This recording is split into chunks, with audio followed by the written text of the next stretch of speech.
भाभी ने काटा देवर का प्राइवेट पार्ट। देवर गंभीर अवस्था में अस्पताल में भर्ती। भाभी ने घर वालों को ये बोला, अगर आपने मेरे को कुछ कहा तो मैं घर बर्बाद कर दूंगी। हल्द्वानी की बहुत ही शर्मसार कर देने वाली घटना ये सामने आई है। कहां से आई है, क्या हुआ, माजरा क्या था, कैसे उसने अपने देवर का प्राइवेट पार्ट काटा, क्या था मामला, सारा कुछ आज हम आपको इस वीडियो के माध्यम से बताते हैं। लगातार हम इस तरह की चटपटी और जागरूक भरी खबरें लेके आते हैं। अब एक अजीब सा खबर जो है ना हल्द्वानी से सामने आई है, यही होना बाकी रह गया था, बाकी तो सब कुछ हल्द्वानी में हो गया है। तो नमस्कार दोस्तों, एक बार फिर से स्वागत है आप सभी का मेरे YouTube चैनल कोरूंगा डेली ब्लॉग में। तो आज जो है वीडियो शुरुआत बहुत ही दुखद खबर से करते हैं, बहुत ही अजीबोगरीब खबर से करते हैं। उससे पहले अगर आप चैनल में नए हो तो चैनल को जरूर सब्सक्राइब करिए, वीडियो शेयर करिए, अपनी राय ना कमेंट में जरूर देना। सब लोग जो भी वीडियो देखोगे ना, जरूर यार आप लास्ट में कमेंट जरूर करना, या फिर वीडियो चलते चलते जरूर कमेंट करना क्या था ये माजरा,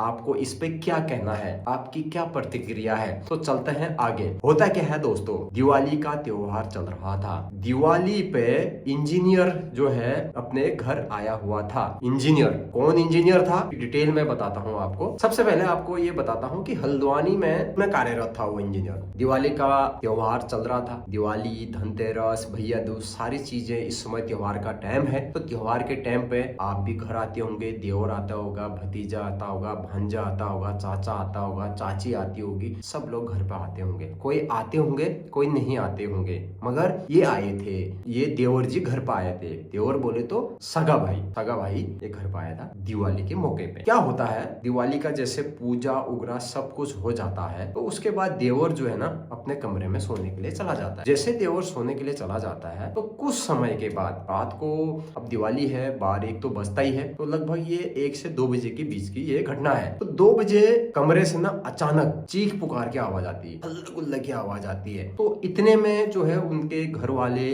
उसका पति और उसके सास ससुर सारे लोग जाग जाते हैं। जब उस कमरे में वो पहुंचते हैं तो उस कमरे में भाभी खड़ी रहती है और देवर वहां पर दर्द से कराह रहा होता है, खून से लथपथ रहता है वो, और बचाओ बचाओ करके अपने मुंह से आवाजें निकाल रहा था। तो इतने में भाभी को पूछा कि क्या हुआ इसको, तो भाभी ने बोला मैंने इसका प्राइवेट पार्ट काट डाला है। तो इतने में सनसनी मच गई। तो उन्होंने कहा ऐसा क्यों कहा, उनके घर वालों ने कहा कि भाई ऐसा क्यों करा, तू ऐसा क्यों बोल रही है, ऐसा क्यों करा तूने, क्या गलती इसकी होगी। तो उसने बोला खबरदार, अगर आपने मेरे को कुछ कहा मैं घर बर्बाद कर दूंगी। बच्चे वाली होगी पति को और उसके सास ससुर को उसने साफ बोल दिया, अगर आपने मेरे को कुछ कहा, मेरे को कुछ हुआ, मुझे कुछ बोलने की कोशिश करी, तो मैं तुम्हारा घर बर्बाद कर दूंगी। अब घर तो उसका भी होगा, ये जरूरी थोड़ी है कि पति का ही घर है, सास ससुर का ही घर है, घर तो दोनों मियाँ बीवी का होता है ना। तो ऐसी भी औरतें हैं। तो उसने कहा कि मैं घर बर्बाद कर दूंगी। तो घर वालों ने किसी ने कुछ भी नहीं कहा।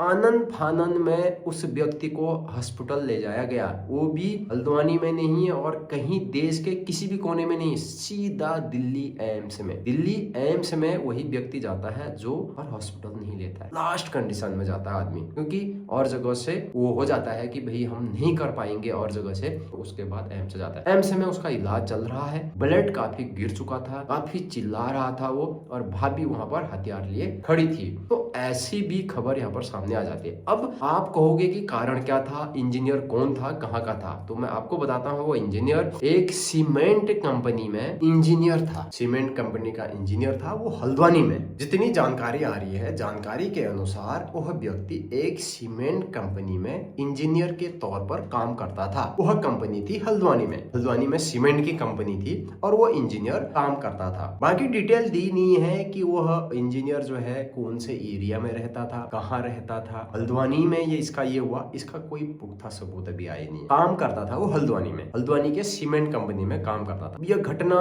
उसके गांव में हुई, उसके राज्य में हुई, उसके शहर में हुई, इसकी जानकारी मेरे पास नहीं है अभी तक। जब आएगी हम आपको बता देंगे। मगर ये खबरें तब सामने आई जब सीमेंट कंपनी हल्द्वानी की थी, तो हल्द्वानी में युवक काम करता था, तो इसलिए ये हल्द्वानी में खबर आई है। तो ऐसा हो गया है। तो आप कमेंट करिए, क्या उस औरत ने सही करा या गलत करा, ये कमेंट करिए। अब मैं आपको बताता हूँ कि उसने क्यों करा। आप लोग कह रहे होंगे कि यार उसका नाजायज संबंध होगा या फिर कुछ उसका चक्कर चल रहा होगा। नहीं नहीं नहीं नहीं, ऐसा कुछ भी नहीं था। उसकी भाभी यह चाहती थी कि मेरी बहन से ये शादी करे, मेरी बहन को लेके आए और मेरी बहन से रिश्ता तय करे करे और मेरी बहन से रिश्ता तय करके शादी करे। छोटी बहन, उसकी जो बड़ी बहन थी वो तो उसकी भाभी थी, तो वो चाह रही थी कि मेरी छोटी बहन से इसका सादा हो, इसका सादा बोले तो इसकी शादी हो। सादा शब्द भी यूज करते हैं और शादी भी यूज करते हैं। तो वो चाह रही थी कि इसका सादा इसके साथ हो रहा होगा, काफी समय से चल रहा होगा। वो कह रही होगी कि उससे कुछ समय बात करता होगा और भाभी सोच रही होगी कि यार मेरी बहन यहाँ आ जाए और इससे शादी कर ले, ठीक ठाक इंजीनियर है और सब कुछ बातें एकदम फिट पढ़ा के रखा होगा। तो यार उसको गुस्सा आ गया होगा, उसने सोचा होगा यार कुछ तो गड़बड़ है, कुछ ना कुछ करना पड़ेगा। तो ऐसे सातिराना औरत भी होती हैं, पॉइंट नोट करिए इस बात को। तो उसके बाद जब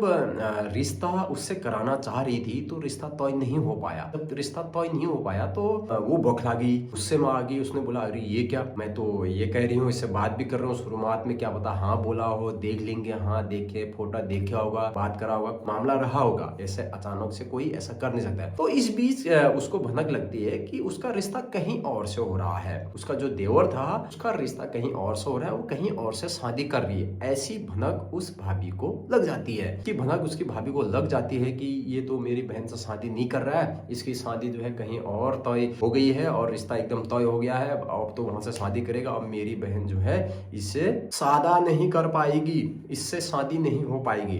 इस बौखलाहट में उसने जो है प्लानिंग बनाई, जो भी चाकू था, धारदार जो भी चीज थी उसके पास, उसको उसने तैयार करा। उसके बाद उसने साजिश रची। जब वो दिवाली के मौके पे हल्द्वानी से घर गया, हल्द्वानी के सीमेंट कंपनी में वो इंजीनियर के तौर पर काम करता था, जब वो घर गया, अब त्योहार के टाइम पे सभी घर जाते हैं, मैंने आपको बताया, तो उसके साथ ऐसी खबरें नहीं आ रही कि कोई नाजायज संबंध था या फिर कुछ प्रेम प्रसंग मामला था भाभी के साथ। ऐसा देवर भाभी का कुछ भी नहीं था। तो वो कमरे में सोया हुआ था, तो उसने किसी बहाने कुंडी लगाई थी, नहीं लगाई थी, अब इतना डिटेल पता नहीं। अगर कुंडी लगाई भी होगी तो उसने बोला होगा मैं भाभी हूँ खोल, ऐसा भी बोल सकती है। उसे क्या पता यार क्या होने वाला है। अब उसने अपने बहकाव में आके कुछ करके काटा होगा, प्राइवेट पार्ट, ऐसा हो सकता है। तो उसके बाद वो कमरे में गई। वो भी जब सब सो जाते हैं, जब दिवाली मनाते हैं, फुलझड़िया वगैरह सब खुशी का माहौल रहता है घर पे, तो दिवाली वगैरह सब पूजा वगैरह, लक्ष्मी पूजन सब हो जाता है। उसके बाद जब वो कमरे में सब लोग सो जाते हैं, वो भी सो जाती है, सासों सब लोग सो, जब शांत माहौल 2 बजे के टाइम, 1 से 2 बजे के दिन तो शांत माहौल रहता है, तब ये उठ जाती है और अपने साथ जो भी हथियार है वो लेके जाती है और इस घटना को अंजाम देती है। फिलहाल युवक का इलाज जो है दिल्ली के एम्स हॉस्पिटल में चल रहा है। हम दुआ करें कि उसकी जल्द से जल्द रिकवरी हो और जल्द से ही हो। क्या अब सवाल है उसका प्राइवेट पार्ट वापस आ पाएगा, क्या उसकी शादी हो पाएगी या नहीं हो पाएगी। अब मुझे लग रहा है जब उस व्यक्ति का प्राइवेट पार्ट ही काट दिया तो भाई अब न उस लड़की से शादी होगी न इसकी बहन से होगी। तो इसकी भाभी ने ये सोचा कि न रहेगी बांस न बजेगी बांसुरी, तो ऐसा इसने कर दिया। तो यार देश के तमाम कोनों से इस तरह की खबरें आती है। ऐसी खबर भी मेरे चैनल के माध्यम से आपको पहली बार सुनने को मिल रही होगी। वैसे बहुत खबरें आती हैं, कुछ खबरें सोशल मीडिया में प्रकाशित होती हैं, कुछ होती नहीं हैं। तो यह खबर इसलिए प्रकाशित हुई क्योंकि वो इंजीनियर जो है हल्द्वानी की कंपनी में काम करता था, इसलिए प्रकाशित हुई। तो मैं आपको बता रहा हूँ। तो रात को यार आप ध्यान रखिए, कभी भी कोई भी भाभी हो, देवर हो, ननद हो, कोई भी इस तरीके से अकेले रात को कमरे में आए ना, तो आप इसे ध्यान रखिए। आप ना आने दें, बाहर से बोल दें क्या है करके, हल्का सा दरवाजा खोलें, पूरा दरवाजा ना खोलें। देवर भाभीियों को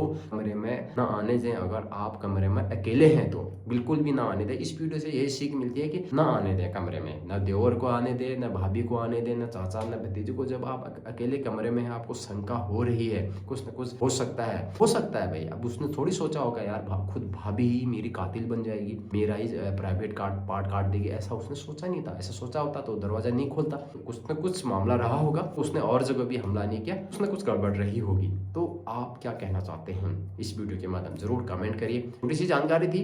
इस वीडियो बनाने का मकसद ये था कि आपको जागरूक करना, ताकि आप अकेले में अगर घर पे हैं तो जरूरी नहीं है कि यार ननद भाभी या कोई बाहर का आदमी आके कुछ भी कर सकता है। तो आपको जब आप अकेले घर पर हों तो आपको किसी को कमरे में गेट के अंदर नहीं बुलाना है। क्या पता कौन कैसी मंशा और किस इरादे से आया हो। तो छोटी सी जानकारी थी, जागरूक भरी जानकारी थी। इस वीडियो से हमें यही सीख मिलती है कि हमको अकेले में किसी को नहीं बुलाना चाहिए। मिलते हैं नेक्स्ट वीडियो में। वीडियो अच्छी लगी तो शेयर करना, लाइक करना, अपनी राय कमेंट बॉक्स में जरूर देना। चैनल में नए हो तो सब्सक्राइब करके जरूर देना। मिलते हैं नई जानकारी के साथ, तब तक के लिए इजाजत चाहते हैं।